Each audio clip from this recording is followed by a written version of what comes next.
औज़ुबिल्लाहिमिनश्शैतानिर्रजीम बिस्मिल्लाहिर्रहमानिर्रहीम अस्सलामु अलैकुम वरहमतुल्लाहि वबरकातुहू। रब्बि इश्रह ली सदरी व यस्सिर ली अमरी वहलुल उक़दतम मिन लिसानी यफ़क़हू क़ौली। मोहतरम नाज़रीन, आज की इस नशिस्त के अंदर इंशाअल्लाह मैं जिन जादू के इलाज, असेब के इलाज के बारे में बताऊंगा कि कोई भी शख्स इसका इलाज ख़ुद से कैसे कर सकता है। इसके बारे में इंशाल्लाह आपको मालूमात और आगाही देंगे। नज़र बद का भी इसमें था, लेकिन वो फिर प्रोग्राम हमारा लंबा हो जाता है। इंशाल्लाह उसके लिए एक अलहदा प्रोग्राम बनाएंगे जिसमें नज़र बद के इलाज की और उसकी निशानदेही के बारे में बात की जाएगी। मेरे भाई, आप इस प्रोग्राम के अंदर इंशाल्लाह अल्लाह के फजल करम से मेरी कोशिश होगी कि मैं हर पहलू के ऊपर हर पहलू को ज़ेर बहस ला के एक जो भी इंसान अपना इलाज करना चाहता है वो इससे सीख ले कि कैसे इलाज किया जाता है। तो इंशाल्लाह हमारे प्रोग्राम को आखिर तक देखें और हमारे चैनल को सब्सक्राइब भी करें ताकि और आगे इसको शेयर भी करें ताकि लोगों तक ये मालूमात इंशाल्लाह पहुँचें। अच्छा, सबसे पहले जब भी किसी इंसान के ऊपर जिन का मसला हो, असेब का मसला हो या जादू का मसला हो या नज़र बद का मसला हो, तो सबसे पहले मुआलिज को जो काम करना होता है वो उसको असेस करना होता है। ये देखना होता है कि इसको जिन है, असेब है या इसके ऊपर नज़र बद है या इसके ऊपर जादू है। सबसे मुश्किल काम असेसमेंट होता है मरीज़ की कि इस मरीज़ को मसला किस चीज़ का है। फिर दूसरा मरहला जो आता है, जब भी कोई मरीज़ किसी भी मरीज़ का इलाज किया जाता है तो मुआलिज के अंदर कुछ खुसूसियात का होना बहुत ज़रूरी है कि वो 5 वक्त का नमाजी हो, तौहीद परस्त हो, शिरक से दूर हो, किसी किस्म की खुराफात बिदात उसके अंदर ना हो, 5 वक्त की नमाज के साथ सुबह शाम के अज़कार की पाबंदी करने वाला हो। नहीं तो जब वो इलाज करने बैठेगा तो यकीन जाने कि ये जन्नात उसका बुरा हाल कर देंगे। अगर वो सुबह शाम के अज़कार और तौहीद परस्त ना हुआ, अल्लाह ताला से उसका रिश्ता कमज़ोर हुआ और सुबह शाम के अज़कार ना करता हुआ, तो ये चीज़ें सबसे ज़्यादा ज़रूरी हैं उसके अंदर होनी। एक मौलिज के अंदर इन चीज़ों का होना सबसे ज़्यादा ज़रूरी है। दूसरी चीज़ ये होती है कि जिस जगह पे इलाज किया जाता है उस जगह का पाक साफ़ होना, उस जगह के ऊपर कोई तस्वीर ना हो, कोई ऐसी जगह, ऐसा घर जहाँ पे आप इलाज कर रहे हैं वहाँ पे कुत्ता ना रखा हो, वहाँ पे कोई ऐसी बुत ना पड़े हों, कुछ तस्वीरें अवेज़ा ना की हों, या उस घर के अंदर का माहौल जो है गाना बजाना ना हो, साफ़ सुथरा हो, दीनी माहौल अगर है भी तो उसको दीनी बनाया जाए। उन चीज़ों को पाक करें, तस्वीरें निकलवा दें, कुत्ता है तो वो निकलवा दें। अगर उस घर में टीवी चलता है, गाने बजाने चलते हैं तो उनको मना कर दें, रोक दें उनको कि भाई फिर आपकी पढ़ाई का असर नहीं होगा। मेरे साथ एक दफ़ा एक वाक़या पेश आया, मैं छोटा सा वाक़या आपके साथ शेयर करता चलूँ कि एक बंदा था, उस बंदे ने कहीं कोई आमिल बनने के लिए कुछ चिल्ले शिल्ले काटने शुरू कर दिए। अब वो जब दौराने पढ़ाई या वो जो भी उनके होता है वो जादूगरी करने के लिए जो चीज़ें वो किताबों से मालूमात लेके वो कर रहे होते हैं, वो कहीं जिन्नात उसके ऊपर जिन्नात ने अटैक किया तो वो डर गया, वो छोड़ के भाग गया। जब वो भागा तो वो जिन्नात उसके पीछे लग गए। अब वो काफ़ी बेचारा बीमार था, परेशान था, मुझसे रब्ता किया कि अपना ये मामला है ज़रा देखें। तो मैंने जाके उनके घर पढ़ाई शुरू की। मैं कोई तकरीबन 2 घंटे पढ़ाई करता रहा लेकिन पढ़ाई का कोई असर नहीं हुआ। तो हालांकि मैंने हर चीज़ क्लियर करवाई, एक चीज़ मैं भूल गया, कुत्तों के बारे में पूछना कि आपके घर में कोई कुत्ते तो नहीं। ये चीज़ मेरे जहन से निकल गई, तस्वीरें वगैरह ख़त्म करवा दी, हर चीज़ मैंने। लेकिन जब पढ़ाई करके मेरी भी ज़ाहिर बात है, इंसान है, थक जाता है बंदा। जब मैं ख़त्म की पढ़ाई तो मैंने उनसे पूछा कि यार आपके घर में कोई अपना ऐसी चीज़ तो नहीं है, कोई कुत्ता वगैरह तो नहीं रखा हुआ। फिर उसने मुझे बताया कि हाँ, मेरी 3rd फ्लोर के ऊपर मैंने 2 कुत्ते रखे हुए हैं। तो मेरे भाई ये जो चीज़ फिर मैंने वो निकलवा के जब उसके ऊपर पढ़ाई की तो अल्लाह के फजल से उस पढ़ाई ने असर किया और बंदे को अल्लाह पाक ने सेहत दी। तो इन चीज़ों का सबसे पहले एहतमाम करें, घर को जिस जगह पे आप इलाज कर रहे हैं उसको पाक साफ़ करें। फिर उसके बाद जो चीज़ इसके अंदर होती है, मरीज़ को आपने जिसके ऊपर आपने इलाज करना है उसको इस चीज़ की पाबंदी करवाएं कि भाई आपने शिरक वाले काम नहीं करने। अगर उनके पास तावीज़ हैं, धागे हैं या कुछ ऐसी चीज़ें हैं तो उनको फ़ौरन डिस्पोज़ ऑफ करें, लेके उनको डिस्पोज़ ऑफ करें। डिस्पोज़ ऑफ करने के बाद फिर उसको भी तौहीद पे ले गए, उसके अकीदे की इस्लाह करें। क्योंकि मेरे भाई शिफा अल्लाह ताला की ज़ात ने देनी होती है, इंसान ने नहीं देनी होती, ये अल्लाह ताला के हाथ में है। तो जब आप उस बंदे का अकीदा ठीक हो जाएगा तो इंशाल्लाह वो बहुत जल्द अल्लाह ताला उसको सेहत दे देंगे, तंदुरुस्ती दे देंगे। दूसरी चीज़, मुआलिज के अंदर भी और मरीज़ के अंदर भी एक चीज़ का होना बहुत ज़रूरी है, वो है सब्र। अल्लाह ताला ने कुरान में कहा वस्ताईनु बिस्सब्रि वस्सलात। अल्लाह ताला कई जगह पे कुरान के अंदर ये चीज़ कह चुके हैं, अगर तुम मेरी मदद चाहते हो तो सब्र से और नमाज से। सब्र का होना बहुत ज़रूरी है। अब हम लोग इलाज करते हैं, किसी मरीज़ को अल्लाह ताला एक पढ़ाई में शफा दे देते हैं, किसी मरीज़ के ऊपर 2 पढ़ाइयाँ होती हैं, किसी मरीज़ के ऊपर 3 होती हैं, और कई मरीज़ों के ऊपर 7-7 पढ़ाइयाँ भी होती हैं, और कई मरीज़ इससे भी ज़्यादा लंबा चला जाते हैं। लेकिन ये मामलात अल्लाह ताला के हाथ में होती है। लेकिन एक चीज़ मैं आपको बता दूँ, अल्लाह के फजल से जादू, असेब, नज़र, ये चीज़ें अगर कटती हैं तो सिर्फ़ कुरान और हदीस से कटती हैं और किसी चीज़ से नहीं कटती। सिर्फ़ कुरान इनका वाहद हल है जिससे ये जादू ख़त्म होता है, और कोई चीज़ नहीं है और कोई रास्ता नहीं है। और जितने भी रास्ते हैं वो बातिल हैं, और वो बल्कि इन चीज़ों को और पकड़ देते हैं और मजबूत करते हैं। तो ऐसे जादूगरों से, ऐसे लोगों से महफूज करें अपने आप को, ऐसे लोगों के पास। अब आपने एक मरीज़ ने, ये बात भी अपने दिमाग में बिठा लें कि एक मरीज़ ने जो तयन करना है मुआलिज का, वो मुआलिज कुरान और हदीस का पाबंद हो, वो मुआलिज कुरान और हदीस का पाबंद हो, और उस मुआलिज के अंदर ये देख लेना कि कहीं ये जादूगर तो नहीं। हमने ऐसे लोग भी देखे हैं जो मरीज़ों के सामने कुरान पढ़ते हैं, लेकिन बाद में अपने मंत्र पढ़ते हैं, बाद में वो शैतानी कलमात पढ़ते हैं जो अरबी में भी नहीं होते, किसी और ज़ुबान में होते हैं, समझ भी नहीं आते। बाद में इलाज वो उन्हीं से करते हैं। उससे होता क्या है मेरे भाई, इस चीज़ की आगाही आपके अंदर होना बहुत ज़रूरी है। उससे मज़ीद उस जादू को, उस चीज़ को तक़वियत मिलती है, उससे वो मज़ीद सख्त हो जाता है। फिर जब वो कोई कुरान और हदीस वाला मुआलिज, कुरान पढ़ने वाला मुआलिज उसके ऊपर इलाज करता है तो उसको मेहनत करनी पड़ती है। तो ऐसे लोगों से बचें जो माँ का नाम पूछते हैं। आप जब उनके पास इलाज के लिए, इलाज की गर्ज से, ज़ाहिर बात है एक मरीज़ बेचारा परेशान इंसान दीवाना होता है, वो कोई भी किसी उसको को बताता है तो वो फ़ौरन पहुँच जाता है वहाँ पर। लेकिन इस चीज़ से थोड़ा गुरेज करें, घबराए नहीं, सब्र करें, अल्लाह ताला आपको शफा देंगे। और ऐसे मुआलिज से रब्ता करें जो कुरान से इलाज करता हो, जो कुछ पढ़ता हो आपके सामने पढ़ता हो। बरमला उसे कहें कि भाई आप जो पढ़ रहे हो हमारे सामने ऊंची आवाज़ में पढ़े, ताकि हमें पता चले कि आप किस तरीके से इलाज कर रहे हैं। घबराने की, डरने की कोई ज़रूरत नहीं है। फिर ये जादूगर जो होते हैं ये माँ का नाम पूछते हैं। माँ का नाम क्यों पूछते हैं, ये भी एक लंबी स्टोरी है, मेरे पास टाइम की शॉर्टेज है, मैंने काफ़ी सारी मालूमात आप तक पहुँचानी है। दूसरा, ये कपड़ा लाने के लिए आपको कहेंगे, फिर नाखून लाने के लिए कहेंगे, खून का ग्रुप पूछेंगे, या पाँव की मिट्टी लाने के लिए कहेंगे। फिर कुछ ऐसी चीज़ें देंगे जिसकी धुनी लेनी है, जिसको आपने किसी पत्थर के नीचे दबाना है, या घर के पलंग के नीचे दबाना है, या सरहाने के नीचे दबाना है। कुछ ऐसी चीज़ें देंगे कि जिनको आग लगानी होगी, जिनको कई दिन तक पीना होगा। फिर कुछ ऐसी चीज़ों से आपको मना कर देंगे, बड़ा गोश्त नहीं आपने खाना, फ़लाँ चीज़ से दूर रहना, पानी से दूर रहना, इस चीज़ से दूर रहना। तो मेरे भाई ये जादूगरों की निशानी है। ये जादूगर इस तरीके से काम करते हैं। जो सही कुरान सुन्नत के मुताबिक इलाज करने वाला होगा वो सिर्फ कुरान पढ़ेगा, और आपको जो इंशाल्लाह मालूमात मैंने कुछ आपको दी हैं और कुछ इंशाल्लाह आगे दूंगा, इसी तरीके से वो इलाज करेगा। यही सही तरीका होता है। अब आपने, जब आप किसी भी मरीज़ का इलाज करते हैं, पहले उस जगह को साफ़ करवाएं, घर का माहौल दीनी बनाएं। उसके बाद अगला काम, अब जो जादू का तोड़ होता है, मैं अब आपको इसके बारे में कुछ मालूमात देता हूँ। हज़रत अम्मी आयशा सिद्दीक़ा रज़ी अल्लाह ताला अन्हो एक औरत का इलाज कर रही थी और उसके ऊपर कुछ पढ़ रही थी, तो नबी सल्लल्लाहु अलैहि वसल्लम पास से गुजरे तो उन्होंने कहा कि आयशा, इसको कुरान से दम करो, इसको कुरान से दम करो। अब नबी सल्लल्लाहु अलैहि वसल्लम ने कोई ख़ास आयत का नाम नहीं लिया कि इसके ऊपर आप फ़लाँ चीज़ पढ़ो, इसके ऊपर फ़लाँ चीज़ पढ़ो। अल्लाह ताला ने पूरे कुरान मजीद को, कुरान में भी फरमा दिया कि मैंने पूरा कुरान शफा बना दिया, आप इसको जहाँ से मर्ज़ी लेके इलाज करो। और दूसरी दलील उसकी सूरह बनी इसराइल के अंदर ये दलील है, वनुनज़्ज़िलु मिनल कुरानी मा हुआ शिफ़ाउन व रहमतुल लिल मोमिनीना वला यज़ीदु ज़ालिमीना इल्ला खसारा। और अल्लाह कहते हैं कि इस आयत के दूसरे समय के ज़ालिमों के लिए खसारा है। जब इंशाल्लाह इसको शयातीन के ऊपर पढ़ा जाता है तो अल्लाह के फजल से यकीन जाने उनका वाकई खसारा होता है, नुकसान उठाते हैं, जल जाते हैं, ख़त्म हो जाता है, जादू बातिल हो जाता है। अब अम्मी आयशा को ये दलील बहुत बड़ी दलील, अगर कोई इंसान आपको कहे कि ये आयत क्यों पढ़ रहे हो, इसके ऊपर ये आयत क्यों पढ़ रहे हो, फलां आयत क्यों पढ़ रहे हो, तो उसको ये बताएं कि नबी सल्लल्लाहु अलैहि वसल्लम ने माँ जी आयशा को ये बात कही थी कि इस कुरान से दम करो। तो कुरान की कोई ख़ास आयत नहीं नबी सल्लल्लाहु अलैहि वसल्लम ने उनको बताई थी, उन्होंने बस सिर्फ ये बताया था कि कुरान से दम, कुरान से जहाँ से मर्ज़ी दम करो। तो अल्लाह के फजल से पूरा कुरान शफा है, अल्लाह ताला शफा देंगे जब आप यकीन के साथ उसके ऊपर, मरीज़ के ऊपर पढ़ाई करेंगे। अच्छा, अब मज़ीद आगे जादू की बहुत सारी इक़साम है।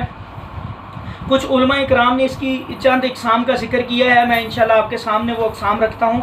फिर उनमें से कुछ चंद एक का मैं इलाज करने का तरीका भी आज बताता हूँ, वक्त की किल्लत की वजह से। बकाया इंशाल्लाह हमारे आने वाले प्रोग्राम्स के अंदर अगले जो मामलात हैं, जो जादू हैं दूसरे, उनकी इकसाम के ऊपर भी 1 बाय 1 करके आपको उसका इलाज भी, उसकी निशानदेही भी, उसके जो अलामतें हैं उनके बारे में बताया भी जाएगा, इलाज का भी बताया जाएगा। अब मैं जादू की कुछ इकसाम, सबसे ज़्यादा जो नॉन और कॉमन किस्म है इसकी, वो सहर तफरीक है, यानी कि फ़र्क डालने वाला जादू, तफरीक डालने वाला जादू। फिर एक और कैटेगरी इसकी आती है सहर मोहब्बत। इसी तरह सहर तख़य्युल होता है। फिर एक सहर जुनून होता है, काहली और सुस्ती डालने वाला जादू भी होता है। अच्छा, चीखो पुकार का जादू भी होता है। इसी तरह सहर अमराज भी होता है कि ऐसा जादू जिससे जो इंसान बेचारा जिसके ऊपर जादू किया होता है उसको मुख्तलिफ़ अमराज के अंदर मुब्तला कर दिया जाता है जादू के ज़रिए। फिर सहर इस्तिखासा भी होता है। इसी तरह शादी में रुकावट का जादू भी होता है, रिज़्क़ में रुकावट का जादू भी होता है, औलाद के अंदर पैदाइश के अंदर रुकावट का जादू भी होता है, हमल की बंदिश का जादू भी होता है। तो ये सारी कुछ ऐसी ये जादू की अक़साम है जो मैंने आपके सामने रखी। अब इनमें से जो मेन कुछ अक़साम का बारे में इंशाल्लाह इस सिटिंग के अंदर मैं आपके गोश गुजार करूँगा। सहर तफरीक, सहर तफरीक ऐसा जादू है जो बड़ा कदीम भी है। इसके बारे में मैं एक हदीस आपके सामने रखता हूँ कि हज़रत जाबिर रज़ी अल्लाह तआला अन्हु से ये रवायत है। हज़रत जाबिर रज़ी अल्लाह तआला अन्हु ने फरमाया कि मैंने नबी सल्लल्लाहु अलैहि वसल्लम को सुना कि इबलीस अपना अर्श पानी पर रखता है। इबलीस का अर्श पानी पर है और वो अपने चेले चांटों को, शयातीन को भेजता है कि जाके लोगों को नुकसान करके आओ। अब ज़ाहिरी बात है, सारा दिन शयातीन लोगों को गुमराह करते हैं। उसके पास सारे जब आते हैं, सारे जिन्नात, सारे शयातीन उनके पास आते हैं। आके एक आके उसको कहता है कि मैंने आज फ़लाँ फ़लाँ बंदे के दरमियान ज़ना करवा दिया, मैंने फ़लाँ फ़लाँ बंदे से कत्ल करवा दिया, मैंने फ़लाँ फ़लाँ बंदे को ऐसे उकसाया तो उन 2 भाइयों के दरमियान झगड़ा करवा दिया, मैंने ये किया, ऐसे अपने सारे उससे गाली दिलवा दी, उसके फ़लाँ चीज़ में मैंने खलल डाला, उसमें मैंने सुस्ती डाल दी, उसमें मैंने ये कर दिया। हर शैतान अपना अपना मौक़िफ़ उसके सामने रखता है एप्रिसिएशन के लिए कि मुझे एप्रिशिएट किया जाए। फिर एक आता है, वो आके कहता है कि मैंने आज 2 मियाँ बीवी के दरमियान तफरका डाल दिया, 2 मियाँ बीवी के दरमियान झगड़ा करवा दिया। शैतान इबलीस क्या करता है, उसको अपने पास बुलाता है, उसको थपकी देता है, उसको कहता है असल काम तो तू करके आया है, सबसे असल बेहतरीन काम तो तूने किया है कि 2 ख़ानदान, 2 इंसान ही नहीं, 2 मर्द औरत नहीं तूने, बल्कि 2 ख़ानदानों के दरमियान झगड़ा करवा दिया है। तो मेरे भाई, शैतान के नज़दीक, इबलीस के नज़दीक सबसे बड़ा काम ये है कि 2 मियाँ बीवी, 2 ख़ानदानों के दरमियान तफरका डालना है। और ज़्यादा ये जादू ज़्यादा किया जाता है। और सूरह बकरा की आयत नंबर 102 के अंदर अल्लाह ताला ने फरमाया, उसके अंदर अल्लाह ताला ने, ये बड़ी आयत है काफ़ी, इसमें अल्लाह ताला ने आसमान से 2 फरिश्ते उतारे थे शहर बाबल में। ग़ालिबन इराक़ के अंदर ये शहर है बाबल, उसके अंदर अल्लाह ताला ने 2 फरिश्ते उतारे थे, हारूत और मारूत। और इन दोनों को अल्लाह ताला ने इंसानों की आजमाइश के लिए उतारा था और जादू दे के भेजा था। अब लोग इनके पास जादू सीखने के लिए जाते थे। जब लोग इनके पास जादू सीखने के लिए जाते थे, ये लोगों को जादू सिखाने से पहले लोगों को बताते थे कि भाई ये जादू मत सीखो, ये तुम्हें गुमराह कर देगा, अगर तुम इसको सीख लोगे तो जहन्नम, ठिकाना तुम्हारा जहन्नम बन जाएगा, तुम जहन्नम में जाओगे, इसको मत सीखो, अल्लाह ने ये तो आजमाइश के लिए उतारा है और इसका सीखना कुफर है, मत ये काम करो, ये पहले बताते थे। इसके बावजूद लोग इसको सीखते थे और लोग इसको सीख के फिर इसके ऊपर अमल भी करते थे। शादीशुदा लोगों के ऊपर वो जादू करते थे, शादीशुदा लोगों के ऊपर जादू करके उनके दरमियान तफरका डाल के उनकी बीवियों से ख़ुद शादी करते थे। ये बड़ा ये जब ये काम ये 2 फरिश्तों से करवाया जाता था, उसके बाद हुआ ये कि इसी आयत के अंदर अल्लाह ताला क्या फरमा रहे हैं, फिर लोग इन दोनों से वो कुछ सीखते थे जिसके ज़रिए आदमी और उसकी बीवी के दरमियान तफरीक पैदा करते थे। अब मेरे भाई, वही बात, ये जादू सबसे ज़्यादा सीखा जाता था और फिर इससे तफरीक पैदा की जाती थी मियाँ बीवी के ऊपर जादू करके।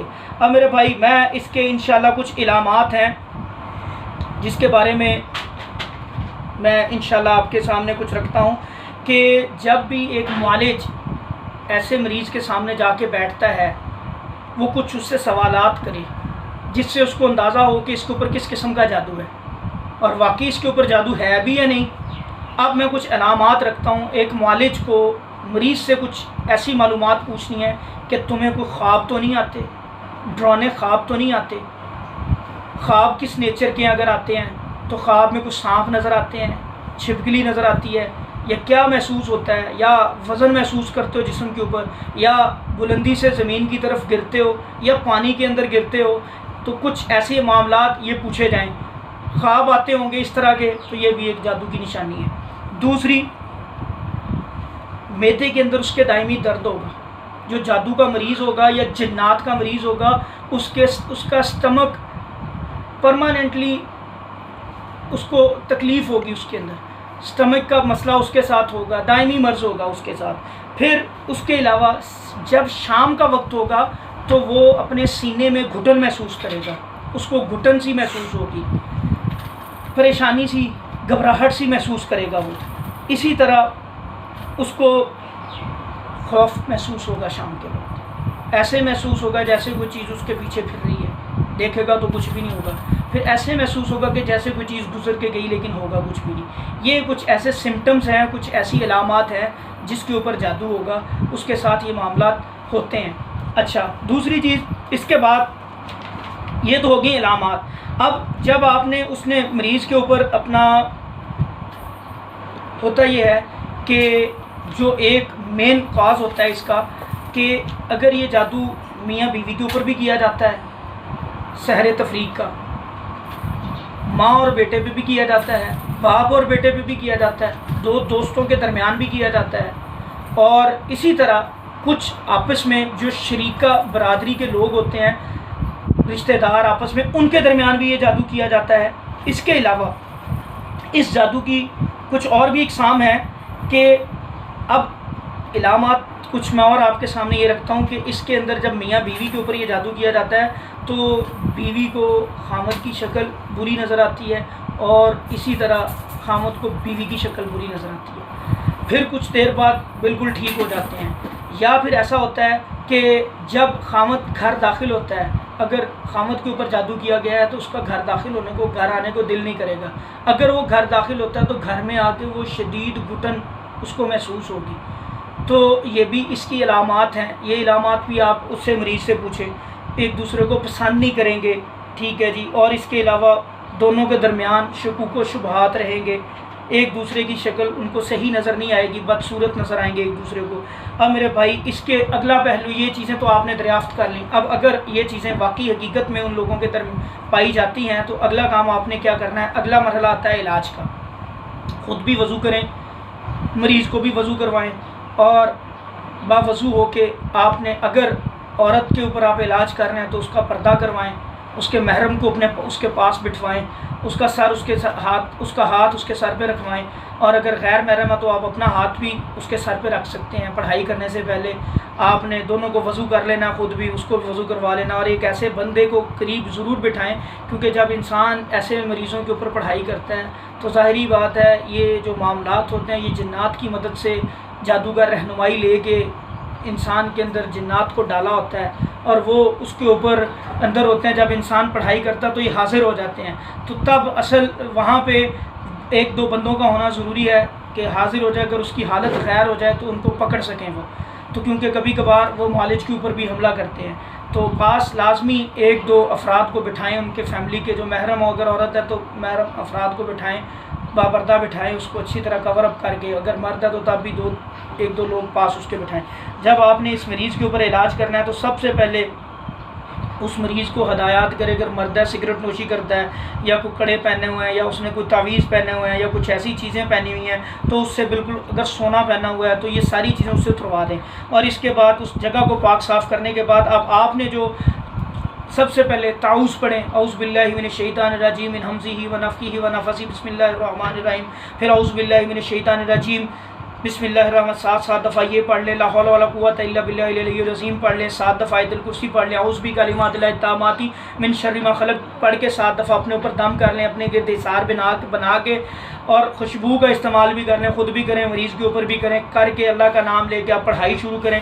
अब जब आपने, ये था पहला मरहला, ये जो चीज़ें आपने करनी। अब दूसरा मरहला ऐसा होता है, इसके ऊपर आपने अब पढ़ाई करनी है। जब आप पढ़ाई करेंगे, पढ़ाई में अब आपने क्या क्या पढ़ना है मरीज़ के ऊपर, इसको आप नोट भी कर लें साथ साथ। सबसे पहले ताऊज़ तस्मिया पढ़ के दुरूद इब्राहिमी पढ़ें, इस्तग़फ़ार करें। इस्तग़फ़ार करने के बाद आपने मरीज़ के ऊपर सूरह फातिहा पढ़नी है, कम से कम 7 दफ़ा।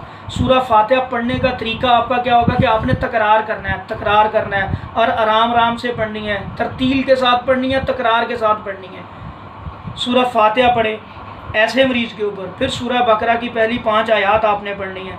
फिर इसी तरह सूरह बकरा की 102 आयत पढ़नी है आपने मरीज़ के ऊपर। फिर सूरह बकरा की आयत नंबर 163 और 164 पढ़नी है, 7 टाइम्स इसको पढ़ें अभी। फिर आपने आयतुल कुर्सी मरीज़ के ऊपर पढ़नी है। फिर सूरह बकरा की आखिरी 2 आयत पढ़नी है।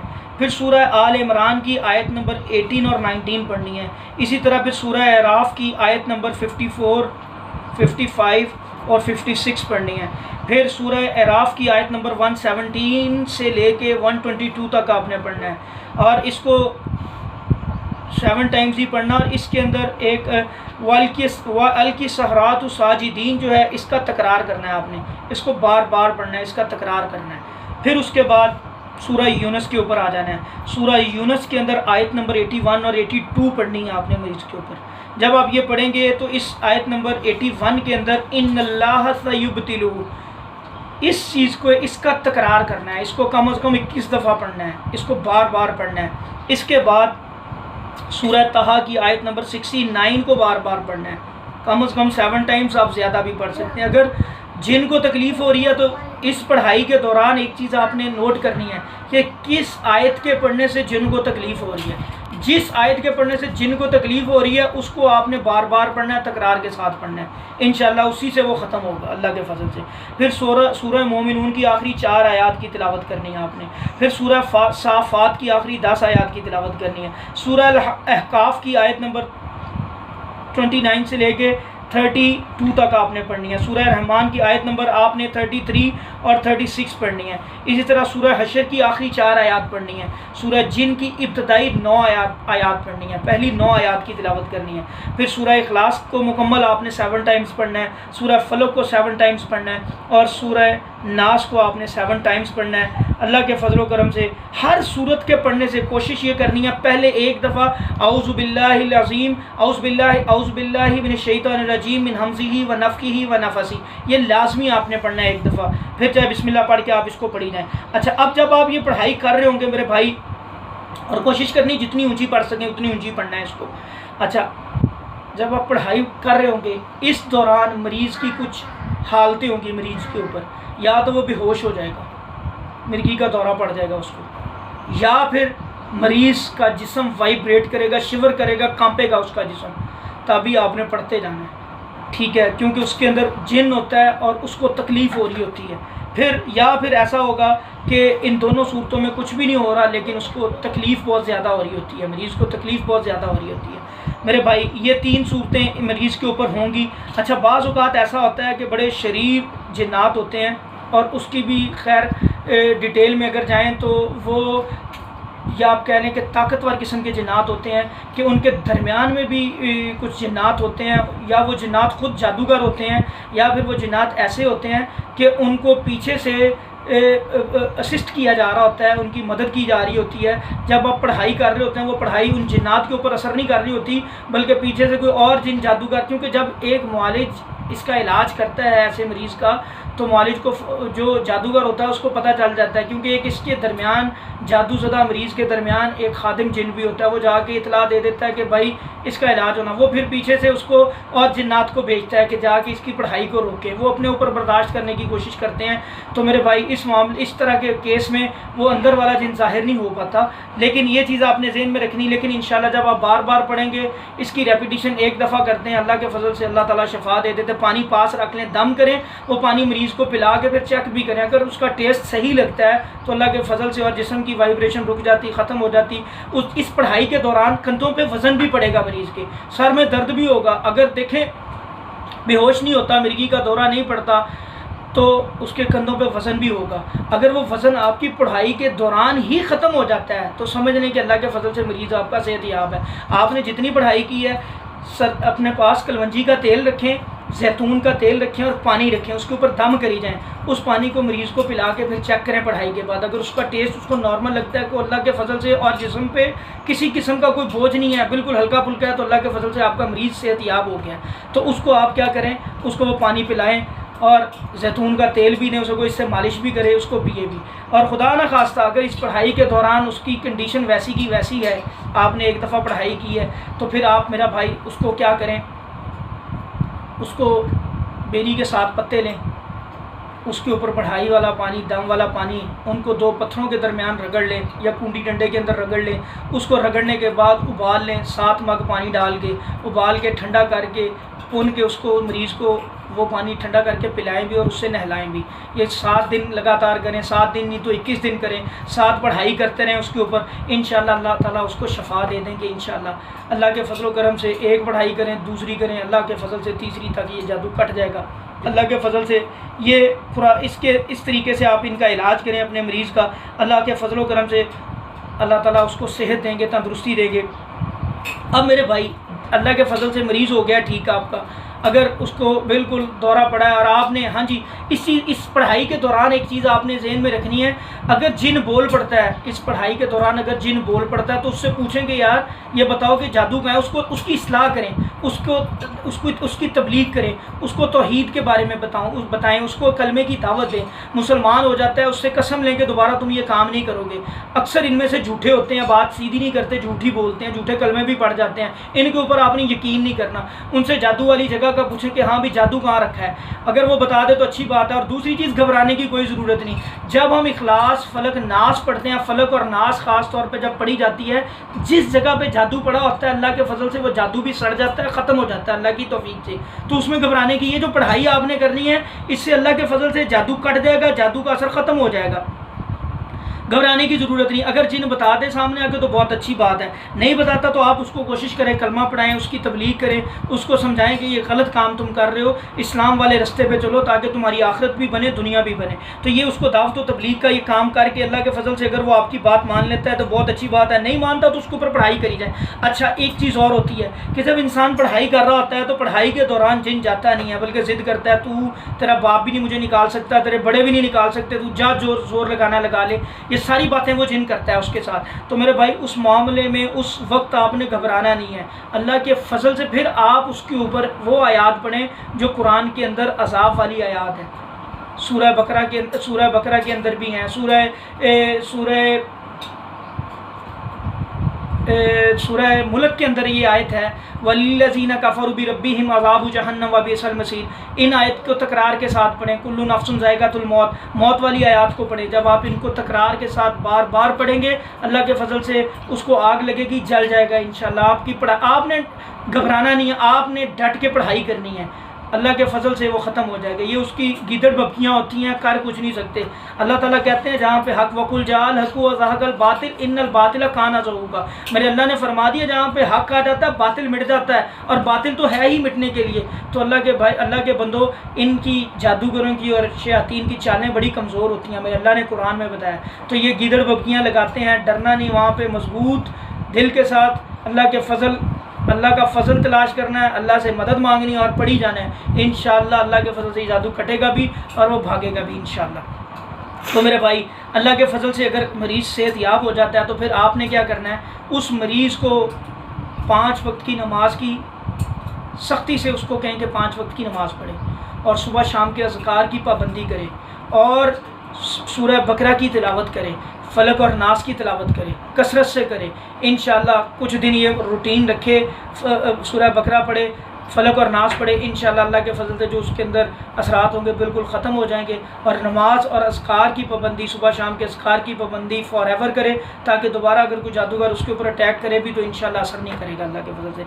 अच्छा जी, अब दूसरा जादू कौन सा है? जादू की दूसरी किस्म कौन सी है? सहरे मोहब्बत।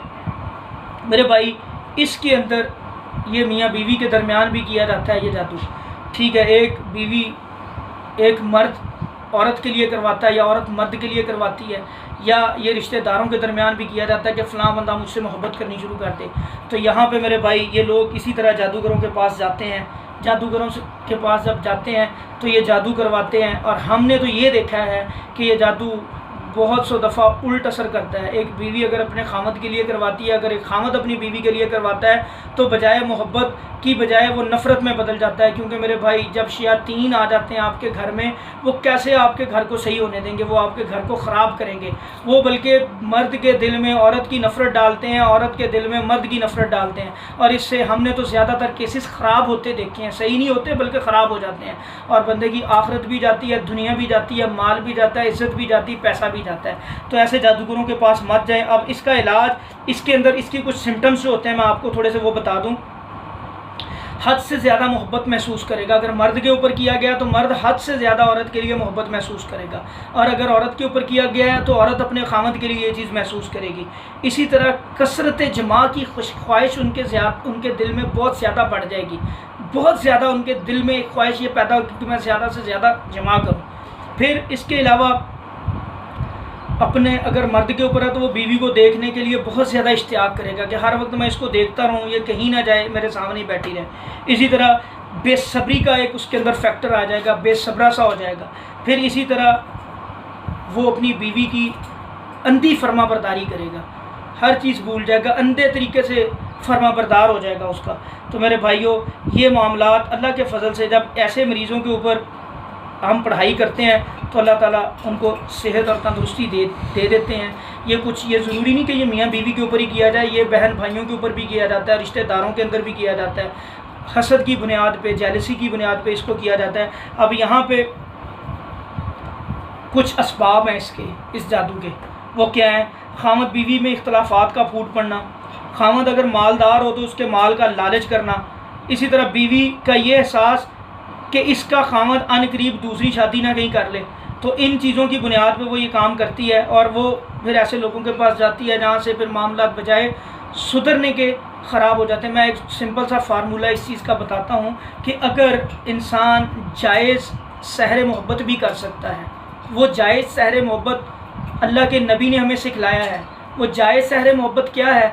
अल्लाह के नबी ने कहा, खामद को कहा कि तुम अपनी बीवी के लिए बनो ठनो, और बीवी को कहा कि तुम अपने खामद के लिए बनो ठनो। आज हमारे मुआशरे के अंदर औरतें लिपस्टिक लगाती हैं, जेवर पहनती हैं, बनती ठनती हैं, कपड़े पहनती हैं, अच्छे पहनती हैं। कब पहनती हैं? जब किसी शादी पे जाना है, किसी पार्टी पे जाना है। मेरे भाई इस्लाम इन चीज़ों का हुक्म नहीं देता। इस्लाम हुक्म देता है बनो ठनो, जीनत दिखाओ, अपनी जेवर भी पहनो, लिपस्टिक भी लगाओ, मेकअप भी करो, लेकिन किसके लिए करो? अपने खामद के लिए करो। अपने घर की चार दीवारी के अंदर करो, अपनी घर की टेरिटरी के अंदर करो। बाहर जाकर ये काम करने का हुक्म नहीं देता। यहाँ पे एक बड़ा सख्त हुक्म है नबी सल्लल्लाहु अलैहि वसल्लम का कि अगर कोई औरत, ऐसी औरत जो लिपस्टिक लगा के बाहर निकलती है बेपर्दा होके, तो वो ज़ानिया है। मेरे अल्लाह के नबी क्या फरमा रहे हैं? वो ज़ानिया है। उसे चाहिए कि वो घर आके गुस्ल करे। मेरे भाई अल्लाह से डरे। हाँ, अब औरतें बजाय ये काम करें, अगर घर में अपने खामद के लिए अगर उसकी बात को बर्दाश्त करती हैं तो अल्लाह के फ़ज़ल से खामद के दिल में उसके लिए प्यार भी जागेगा, मोहब्बत भी जागेगी, उसके लिए बने ठने, उसके लिए सारा कुछ करें। ये जो बाहर जाके जो पैसा भी खर्च करना, माल भी खर्च करना, इज़्ज़त गंवाने का भी डर, सारे मामलात ख़राब करने का डर, और मामला फिर ठीक नहीं होता, ठीक होने की बजाय मज़ीद ख़राब हो जाता है। तो मेरे भाई आप ये काम करें, ये जायज़ सहरे मोहब्बत जो नबी सल्लल्लाहु अलैहि वसल्लम ने हमें बताया है, एक औरत को और एक मर्द को, हमें उस कानून के ऊपर और उन रूल्स के ऊपर अमल करना चाहिए ताकि हमारे घर के अंदर सुकून आए। नमाज़ पढ़ें, अल्लाह से दुआ करें, अल्लाह ताला से अगर कोई ऐसे मामला हैं अल्लाह से दुआ करें, 2 नफल पढ़ें, अल्लाह से दुआ करें, अल्लाह ताला ठीक कर देंगे इंशाअल्लाह। अपने घर में जायज़ तरीके के साथ ये काम करें जो नबी ने और अल्लाह ताला ने कुरान और हदीस में हमें बताए हैं। अच्छा मेरे भाई, जब ऐसा मामला हो जाता है तो इसका इलाज आपने कैसे करना है? मरीज़ पर आपने वही जो हमने शुरू में कुछ बताया है, सूरह फातिहा पढ़नी है, मरीज़ को सामने बिठा के अव्वल आखिर दुरूद शरीफ पढ़ लेना है आपने। इस्तग़फ़ार कर लेनी है, ताऊज़ तस्मिया पढ़ के सूरह फातिहा पढ़ें उसके ऊपर, और इस ऐसे मरीज़ के ऊपर सूरह बकरा की आयत नंबर 102 को कसरत से पढ़ें, ज़्यादा से ज़्यादा पढ़ें। और इसके अलावा सूरह तगाबन की आयत नंबर 14 से लेके 16 तक आपने ऐसे मरीज़ के ऊपर पढ़नी है, वो तिलावत करनी है 14 से लेके 16 तक। हाँ, एक चीज़ और मैं आपको बताऊँ कि ऐसे मरीज़ जो होते हैं सहरे मोहब्बत जिनके ऊपर होता है, इन मरीज़ों के ऊपर अक्सर दौरा नहीं पड़ता, इन मरीज़ों के ऊपर जिन हाजिर नहीं होता, लेकिन ऐसे मरीज़ों को मैदे का दर्द होता है, सर में दर्द होती है, घुटन महसूस करते हैं, हाथ पाँव इनके सुन्न हो जाते हैं, ऐसे मरीज़ों के ऊपर ये मामला ज़रूर होते हैं। अगर मैदे का दर्द हो तो ये समझें कि ये जादू इसको पिलाया गया है, तो वहाँ पे उसको उल्टी करवाएं, उल्टी आ जाए तो अल्लाह के फजल से इंशाल्लाह उसका असर ख़त्म हो जाएगा, ज़ाइल हो जाएगा।